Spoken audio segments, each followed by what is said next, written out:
یک نفر که سین و سالش هم به جای رسیده است میگوید که همه بلندشوی نرخ و نارسایی و کمبغلی مردم از حساب مسجدهای بسیار ملاها هست. آیا به این خیل آدم اسلام چه حکم میکنه؟ یک بیچاره سین سالش که گذشت، این آدم هوشیار نیست کسی گفته است، این دیوانه است. آدم هوشیار هیچ وقت نمیگوید که بلندشوی نرخ کمبغلی مردم از حساب مسجد بسیار و از حساب داملاها هست. این آدم هوشیار نمیگویند.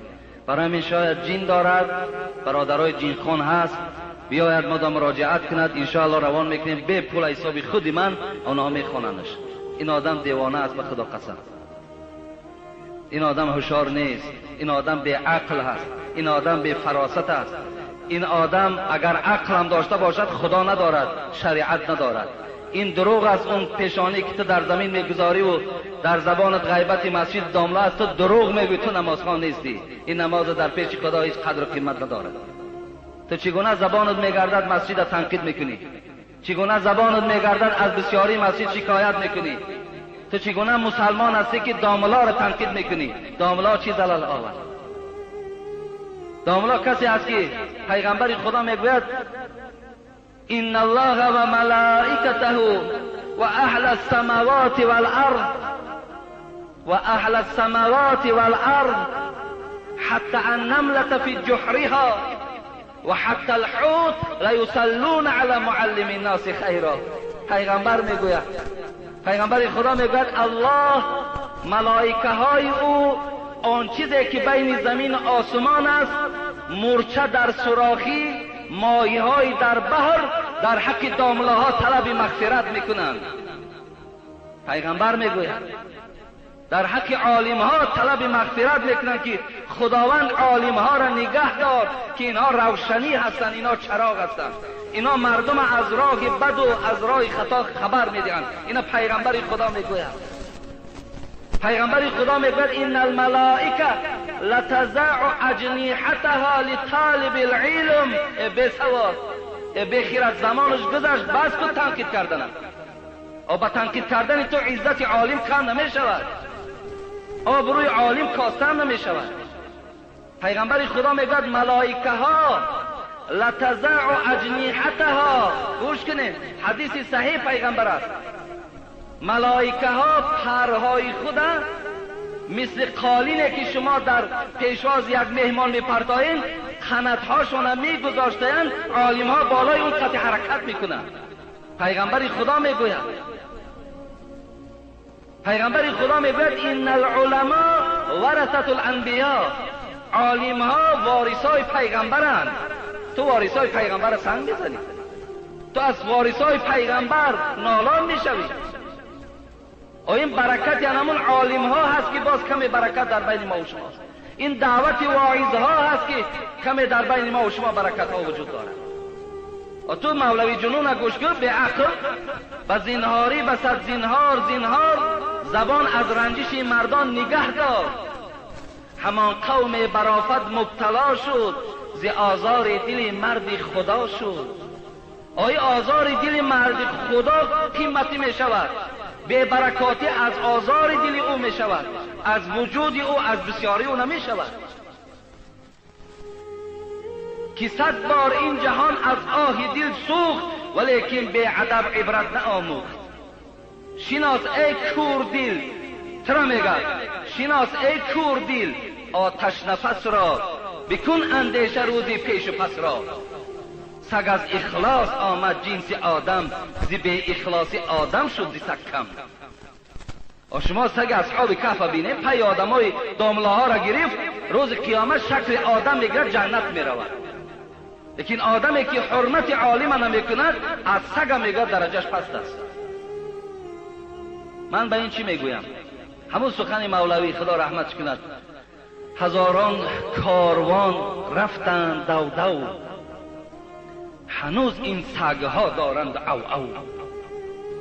هزارها کاروان عالم ها رفت زیر خاک شدن و این سگها از جکیدن باز نماندن. میجکن اینا سگ میگن، اینا میجکد. نخواه اهل علم شما تنقید کنید. نخواه کسانی که غمخوار شما هم به خدا قسم بهبودی برای شما میخواهند بیارند، میخواهند که شما در قبر راحت کنید، در روز قیامت عزت یابید، در دنیا شما مدنیت حتی پیدا کنید، با اینا را شما غیبت میکنید. و کدام قانون همین راست میاد؟ اگر این آدم کردیل، این آدم اگر میگفت که از روی انصاف میگفت بلندشوی نرخ نرسیدن مواد یا کم بضاعتی در مردم از روی کازینو ها پیدا شد، من ترا میگفتم رحمت. از روی فاحشه خانه ها پیدا شد، از روی عرق نوشی ها پیدا شد، از روی تنقید عالم ها پیدا شد، از روی غیبت و از روی خیانت پیدا شد، از روی قمارخانه ها پیدا شد، از روی آن خانه هایی که امروز 5-6 دختر تاجیک در داخلش مردهای بیگانه و خودی را قبول دارد و 5 و 10 روز دراز جواب داده ایستادند. با اینها نرخ بلند می شود دادرای عزیز، با اینها هوا نمی بارد، فحش و فاحشگی ترقی کرده است. حبیب خدا در حدیث گفته است اگه من جای در معلم دارم تو بر این بی عقل هیچ وقت پشتیبانم نمیگیرم، تو بر این بی عقل گوشم که نمیکنم، لیکن کمتر درد میکند، کمی درد میکند که اینقدر مهنت و زحمت و کوشش برای تو بر این انسان ذره قدر نداشته باشد. پیغمبر خدا میگوید هر وقتایی که اگر فحش و فحشایی زیاد شد مریش پیدا می شود، مریش زیاد می شود، مردن زیاد پیدا می شود، هوا خاک می شود، هوا خاک می شود، دیگر نمی بارد، خشک می شود. و دیگر این که ریسک ازلی است، این ریسک نه در دست داملا است، نه در دست رهبر دولت است، نه در دست پیغمبر است، نه در دست ملائکه است. این ریسک ازلی است، این ریسک خداوند در قسمت تو چیزی کشیده باشد. اگر ای انسان اگر آرد 200 سامان شود، قسم به خدا من پروا ندارم زمانی که الله خودش رزاق اعلان کردگی است. من رزق رسان هستم گفتن، الله خودش رزاق اعلان کرده است، 500 سوم که شود پروا ندارم، الله میرساند. تو خدا غیرت بگیرد، امین مثل رابعه عدویه نمیشوی. رابعه عدویه را گوش کنید قصه‌ش. زنک بود، زن میگوید که اگر تمام زمین آهن گردد، آهن دیگر یگان جای کشت و کار نماند، کل زمین آهن گردد، آسمان از باریدن منع شود، تمام مردم روی دنیا اگر عیال من فرزندای من باشد، رابعه عدویه میگه قسم به خدا پروای نان یافتن ایشان ندارم زمانی که خدا خودش رزاق اعلان کردگی هست. ان الله هو الرزاق، و اعلان کرده است که من رزاق هستم، من رزق رسان هستم. گفته است تمام دنیا آهن شود، زمین کشتکار باقی نماند، آسمان از باریدن من شود، تمام مردم فرزند من باشد، پروای نانیابی ایشان نمیکنم زمانی که الله خودش رزاق اعلان کرده است. تو معنای این دفعه اگر خوب درک کنی، باور کن بعد ممکن تو اصلاح شوی، ممکن اصلاح شوی. حضرت موسی علیه السلام خدا رحمت و مغفرت جان کنه در قصه ها برای عبرت آمده است که وقتی که خدا جانش میگرفت کودکای خردسال داشت، میگد مایل به سوی هم فرزندای خردسال شد و گفت پروردگارا جان من قبض میکنی. این روایت است، صحیح است دروغ است من نمیدانم، در کتاب خوندم. جان من قبض میکنی، فرزندام حالش چی میشیده باشد؟ الله برای تعلیم موسی نبود، برای تعلیم ما آدمای بی سواد بود. گفت موسی نزد دریا برو، نزد دریا آمد، عصا را گفت در دریا بزن، گفت عصا را بر دریا زد، دریا خشک شد. نگاه کرد در زیر دریا یک سنگ خیلی کلانه، گفت رو گفت سنگ گفت به عصات بزن. گفت حضرت موسی میگد آمد بعد عصاش سنگ زد، 2 بولک شد.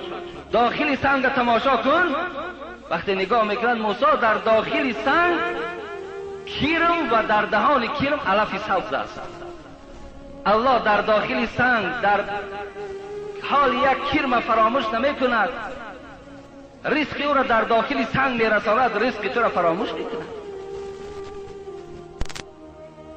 از این خاطر برادرای عزیز و گرامی، فحش و فاحشگی، بی اطاعتی، نافرمانی، عرق نوشی و عرق فروشی، بی نمازی، از خدا نترسیدن اوج که گرفت.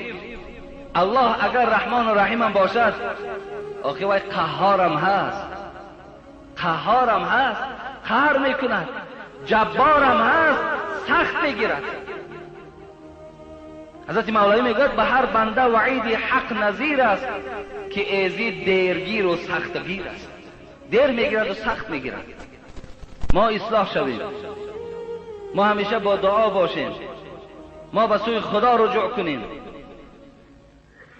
رسول اکرم صلی الله علیه و سلم میگوید یک سببی کم بغل شدن مردم و بلند شدن نرخ و نوا به چی وابستگی دارد؟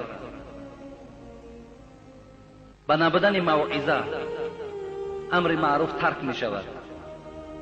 موعظه ها وقتی ترک می شوند، پند و نصیحت ها وقتی قطع می شود، این گونه بدبختی هم در جامعه پیدا می شود. خدا همه شما را در حفظ امانش نگه دارد. این برادر عزیز کسی باشی اثر اسلام بیار، تحقیر عالم و تحقیر مسجد آدم بیدین میکند، این شوخی نیست. ادبگاه محبت ناز و شوخی بر نمی دارد. از این خاطر قوتی نیکی نداری، بد مکن. در حق عالم ها و پیشواها و مسجد ها خدمت کردن نمیتانی، سنگ نزن، غیبت نکن، پشتیبانی کن. مسجد جایی هست که الحمدلله برای شما اخلاق حمیده میدهد. اگر در وجود شما خدا ترسی را جای نکنند، شما عالم میسوزانید.